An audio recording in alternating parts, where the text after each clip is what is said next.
Irmãos, graça e paz. Vamos continuar com o nosso tempo de estudo, né, no livro de Gênesis, a partir lá do capítulo 29. Mais uma vez, continuando, né, estudar a Santa Palavra do Senhor, que é fonte de toda a verdade e que nos ensina como devemos viver em todas as áreas da nossa vida, né? Uma alegria estar aqui compartilhando isso com os irmãos. Enquanto os irmãos abrem em Gênesis 29, a gente vai conversando já sobre o texto, né? Nesse contexto aqui, a gente tem estudado já durante todo esse ano, né? Sistematicamente o livro de Gênesis. E finalmente a gente chegou na parte de Jacó. Jacó, como a gente estudou na semana passada, ele teve a visão na escada, né? Na escada lá em Betel, e agora ele chega nessa região. Os irmãos devem se lembrar de que ele estava numa situação muito complicada, deixando seu pai doente, no leito de morte. Ele estava tão debilitado fisicamente que ele era incapaz de reconhecer os filhos. Estava um momento sensível na família dele. Só que aí acontece aquela confusão lá da venda da primogenitura, da engano ao seu irmão, e o irmão dele fica pistola com ele, ameaça ele de morte. Eu só não vou te matar porque meu pai está doente, e a mãe dele vai embora daqui se seu irmão quer te matar, e ele sai fugir de lá, né? E ele chega nesse contexto aqui. Ele anda aí uns 800 quilômetros, né, de Betel até essa região que ele vai chegar no texto. Imagina um rapaz nessa situação, sem poder cuidar dos seus pais nos últimos anos, nunca mais veria a sua família de novo, num contexto tão difícil, refugiado numa terra estranha, de gente que ele não conhece. A gente começa então o relato desse texto. Jacó, na terra de Harã, né, Padã Harã. Pôs-se Jacó a caminho e se foi à terra do povo do Oriente. E olhou, e eis que um poço no campo, 3 rebanhos de ovelhas deitados junto dele. Pois daquele poço davam de beber aos rebanhos, e havia grande pedra que tapava a boca do poço. Ajuntavam-se ali todos os rebanhos. Os pastores removiam a pedra da boca do poço, davam de beber às ovelhas e tornavam a colocá-la no seu devido lugar. Perguntou-lhe Jacó: meus irmãos, de onde sois? Responderam: somos de Harã. Perguntou-lhes: conheceis a Labão, filho de Naor? Responderam: conhecemos. Ele está bom? Perguntou ainda Jacó. Responderam: está bom. Raquel, sua filha, vem vindo aí com as ovelhas. Então lhes disse: é ainda pleno dia, não é tempo de se recolherem os rebanhos? Dai de beber às ovelhas e de apacentá-las. Não podemos, responderam eles, enquanto não se ajuntarem todos os rebanhos e seja removida a pedra da boca do poço, e lhe demos de beber. Falava-lhes ainda quando chegou Raquel com as ovelhas de seu pai, porque era pastora. Tendo visto Jacó a Raquel, filha de Labão, irmão de sua mãe, e as ovelhas de Labão, chegou-se, removeu a pedra do poço, e deu de beber ao rebanho de Labão, irmão de sua mãe. Feito isso, Jacó beijou a Raquel e, erguendo a voz, chorou. Então contou a Jacó que ele era perante seu pai, pois era filho de Rebeca. Ela correu e comunicou ao seu pai. Tendo Labão ouvido as novas de Jacó, filho de sua irmã, correu-lhe ao encontro, abraçou e o beijou, e o levou para casa. E contou Jacó a Labão os acontecimentos de sua viagem.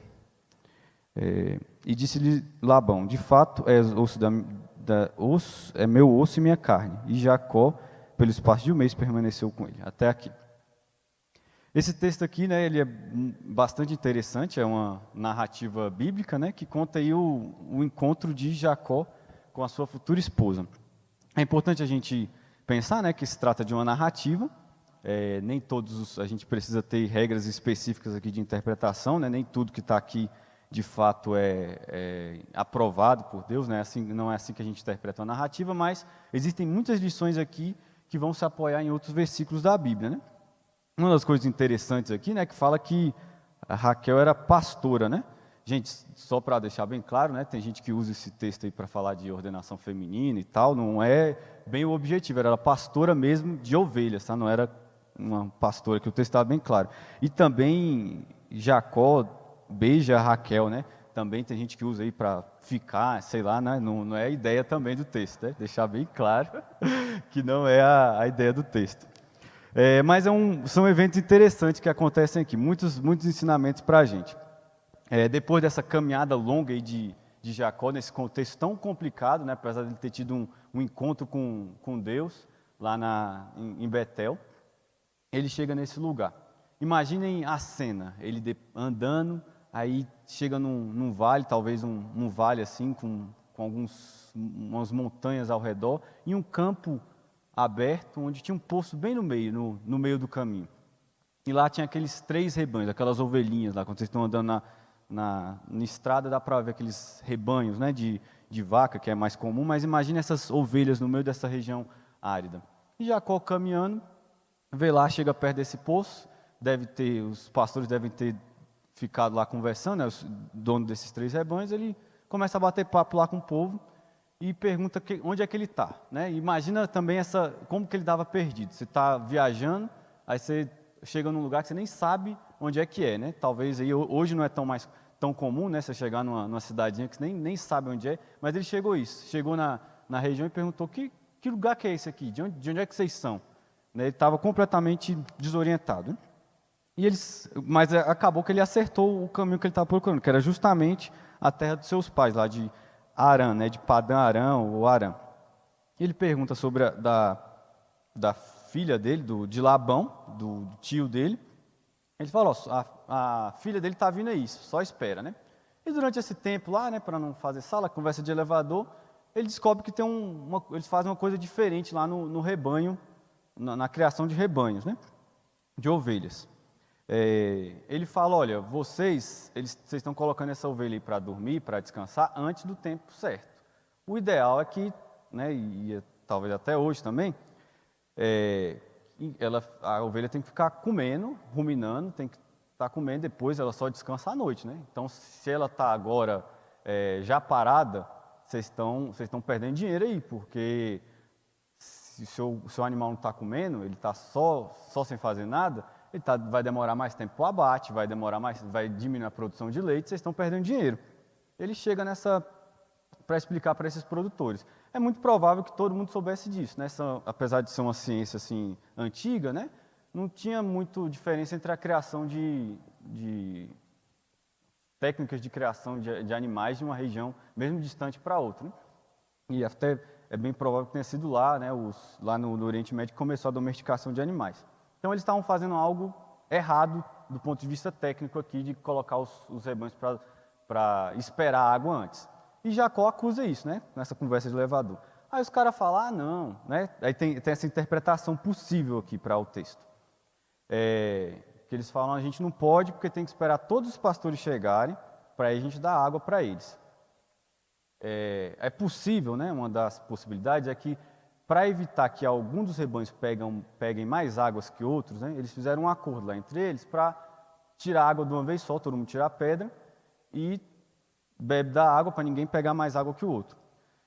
Mas eu acho que essa possibilidade não é mais possível dentro do texto, né, só para os irmãos saberem, porque ninguém briga depois quando Jacó vai lá tirar a água do poço, né, tira a pedra para Raquel. É bem provável, né, que eles estavam só com preguiça mesmo, né? Ele fala, não, vamos esperar ficar tirando e colocando essa pedra, é muito pesada, aí depois o cara que tira, aí depois vai ter que colocar e vai chegar outra pessoa e vai tirar de novo, aí coloca, é muita confusão.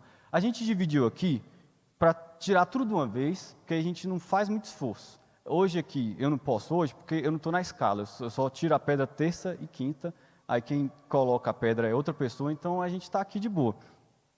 E talvez tenha sido isso aí. Estava todo mundo aí de boa, embaixo lá do pé de tâmara, ou de oliva, lá esperando todos os pastores chegarem, né? E Rebeca chega e Jacó vai lá e tira a água do poço, né? E nessa visão a gente consegue coisas interessantes aqui para lições para a nossa narrativa bíblica, né? Primeiro, né, é que é algo que pode até chocar alguns irmãos, né, e tudo, é que a gente olha já essa questão do trabalho de Raquel.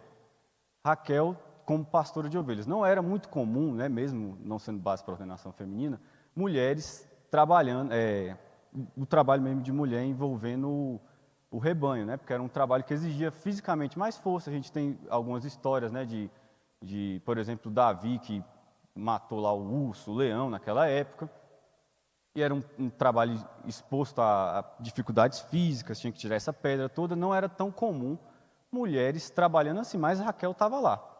E o que acontece aqui? Essa Raquel, essa mulher feminista, empoderada, devia ter o cabelo azul, né, protagonista do seu destino aqui, está fazendo essa coisa, que mulher vencedora.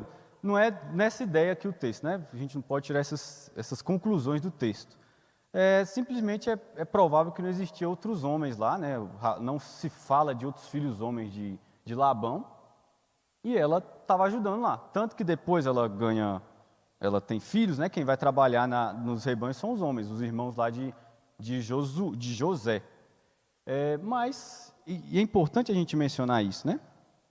De que o trabalho de Raquel era por uma questão de necessidade. Essa ideia de que a gente tinha que mulher não fazia nada, não tinha direito, não podia trabalhar, não podia sair de casa, só ficava enclausurada lá, e que vieram as feministas do século não sei quanto e libertaram as mulheres de seus trabalhos, não é tão condizente com a realidade. A gente já vê aqui há milhões não, né? Há centenas de anos, milhares de anos, por causa de uma questão de necessidade, Raquel teve que sair para trabalhar, né? Nesse contexto de dificuldade lá da época, né?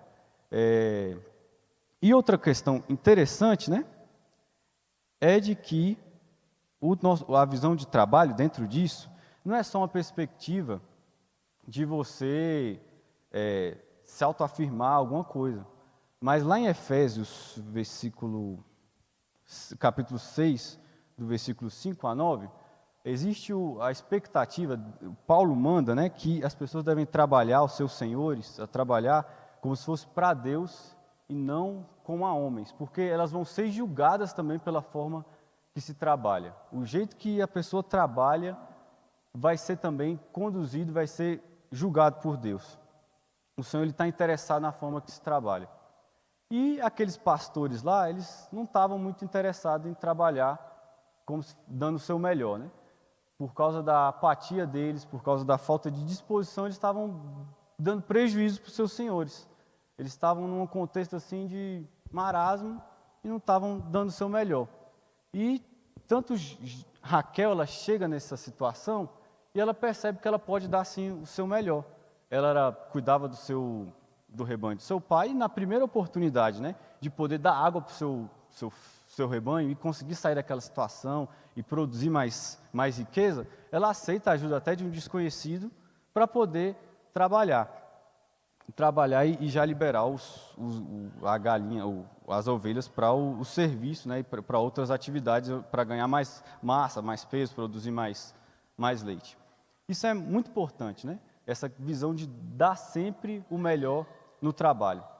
E dentro dessa questão também, gente, é muito importante a gente olhar e pensar nessa relação de trabalho como sendo para Deus e não meramente uma questão de satisfação pessoal, né? Porque nem nesse contexto, Raquel precisou trabalhar e mesmo num contexto que enfrentava dificuldades,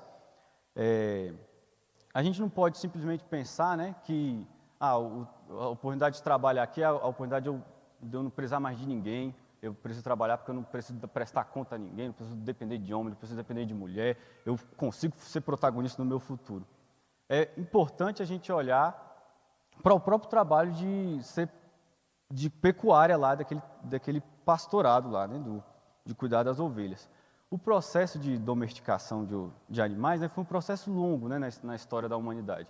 Os primeiros seres humanos, né, que foram da Bíblia, né, porque nós somos criacionistas, começaram a olhar lá os que tinham os animais mais violentos e outros não tanto, e começaram a selecionar os animais mais tranquilos, mais dóceis, e a partir de cruzamentos seletivos, eles foram escolhendo os animais que a gente usa para nossa alimentação, e que são animais domesticados. Foi assim, né, que aconteceu a domesticação de animais, escolhendo os animais mais dóceis para cruzar entre si.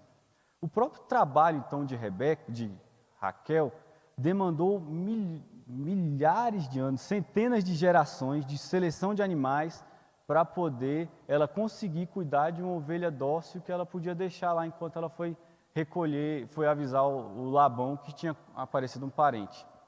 Não dá para a gente falar que agora eu não preciso de mais ninguém. O próprio serviço dela foram anos de precisar de pessoas anteriores a ela. O próprio serviço dela, ela precisava de alguém para tirar a água do poço. Isso também mostra para a gente, as atividades econômicas, né, elas são complementares.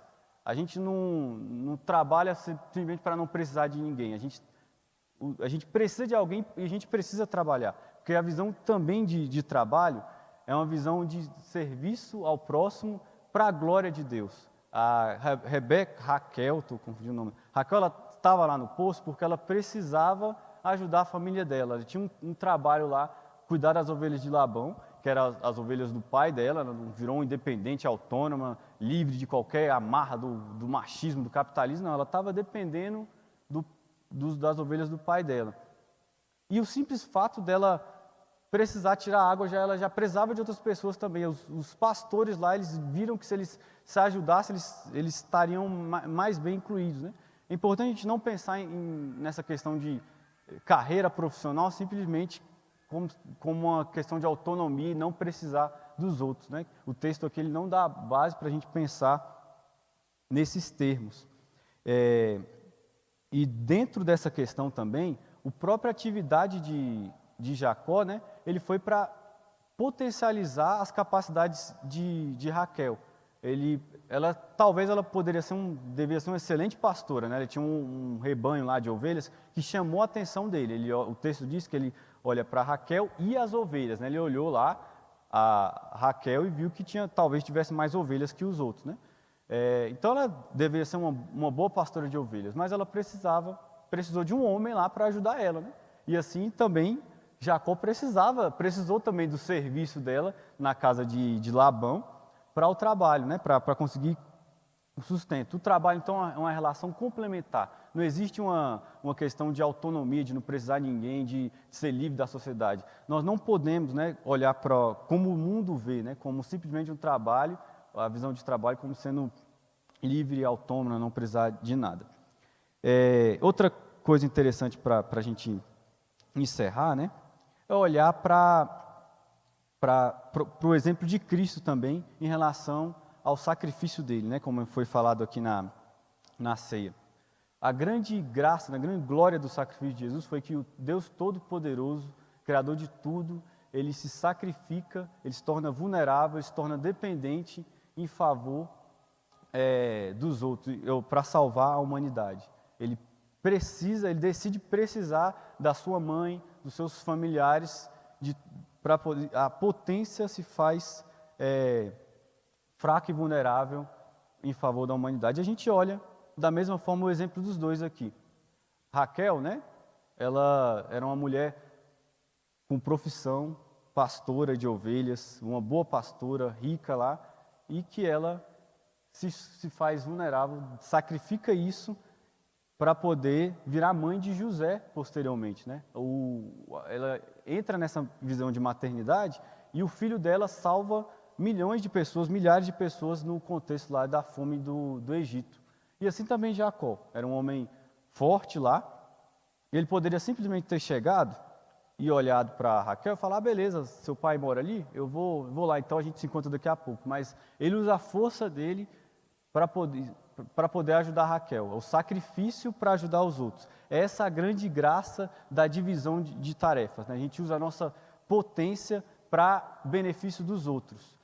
Não tem mérito nenhum, né, do homem, não tem força nenhuma do homem bananão, de um cara fraco, Jacó, que só chora, né, chega chorando aqui, meu pai me odeia, não vou ver meu pai e tal, me ajuda, me dá uma chance para morar na sua casa aí, Labão, me fala onde é que seu pai mora, Raquel, eu estou sofrendo. Não, ele é um homem forte que vai lá, tira as ovelhas, tira a água a pedra do poço e ajuda a Raquel. Ele usa a força dele em benefício dos outros. Assim também como Raquel, uma mulher forte que está lá e que dentro do contexto de mercado de trabalho, ela conhece as pessoas, né? é mais ou menos isso, né? De que uma mulher que não sabe o que fazer, ficava só lá, né? Falando, eu tenho que ser submissa, tal, mas não me entendam mal, né? Não tem glória nenhuma numa pessoa que não tem nada, não sabe o que quer da vida, não tem perspectiva nenhuma, resolve se submeter a alguma coisa. Assim como Jesus, né, o Deus Todo-Poderoso, ele sacrifica a sua potência em favor da humanidade, resolve virar vulnerável.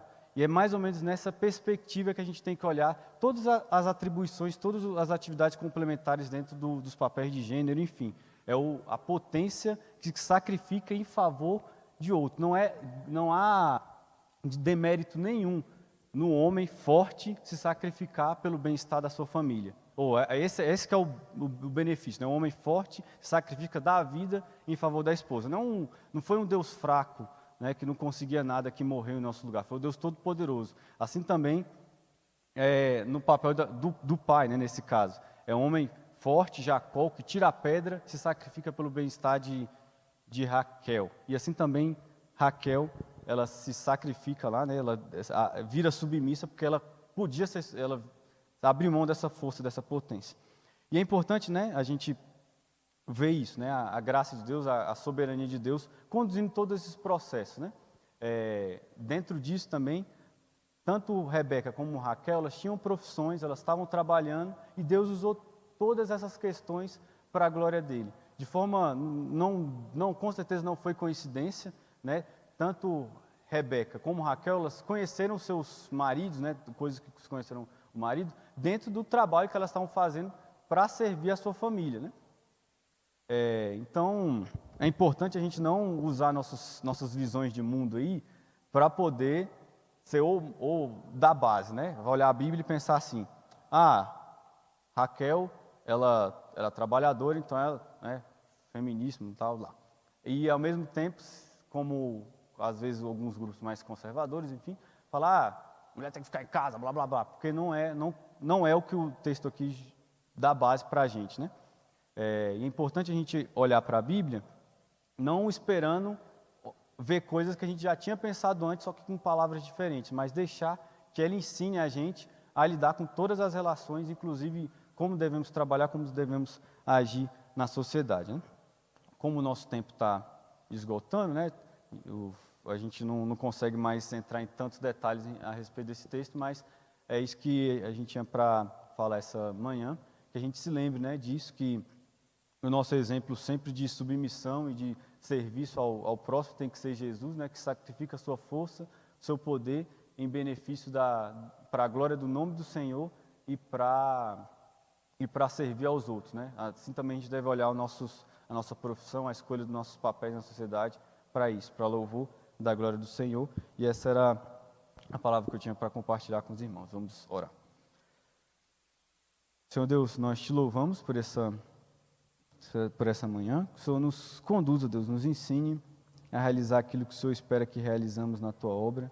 Que o Senhor, Deus, nos mostre como devemos agir no mundo, como devemos escolher nossas profissões, como devemos lidar, Deus, com a dificuldade no serviço. E que esses exemplos, assim, Deus, de dar nosso melhor, assim como Raquel e Jacó aqui, Deus, deram o seu melhor, se sacrificaram, Deus, em favor dos outros, para benefício, Deus, da comunidade, também possa nos inspirar a servir o Senhor nos nossos empregos, na nossa família, Deus. Que o Senhor continue nos conduzindo na escola dominical, dando a orientação para os nossos estudos, que tudo seja feito para a honra e glória do Teu santo nome. É assim que nós oramos, em nome de Jesus. Amém.